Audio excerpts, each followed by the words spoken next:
వైసీపీకి చెందిన ఇద్దరు ఎంపీల ఆస్తులు 10 ఏళ్లలో సగటున 532% పెరిగినట్లు ఏడీఆర్ సంస్థ తాజాగా విడుదల చేసిన నివేదికలో పేర్కొంది. ఇందులో రాజంపేట ఎంపీ మిథున్ రెడ్డి ఆస్తులు 550%, కడప ఎంపీ వైఎస్ అవినాష్ రెడ్డి ఆస్తులు 474% మేర పెరిగినట్లు వెల్లడించింది. 2014, 19, 2024 ఎన్నికల్లో 103 మంది వరుసగా లోక్సభకు ఎన్నికయ్యారు. కేంద్ర ఎన్నికల సంఘానికి సమర్పించిన 102 మంది అఫిడవిట్లను విశ్లేషించి ఈ వివరాలను వెల్లడించింది. అందులో జార్ఖండ్ ముక్తి మోర్చా తర్వాత అత్యధికంగా ఆస్తుల విలువ పెరిగిన పార్టీలో వైసీపీ 2వ స్థానంలో నిలిచింది.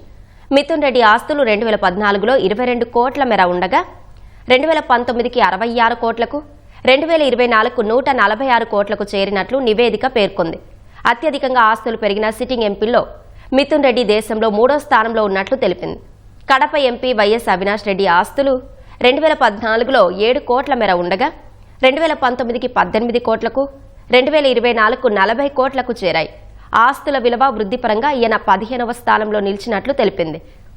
ఎంఐఎం పార్టీ తరపున గత 3 ఎన్నికల్లో గెలిచిన హైదరాబాద్ ఎంపీ అసదుద్దీన్ ఓవైసీ ఆస్తులు 10 ఏళ్లలో 488% పెరిగాయి.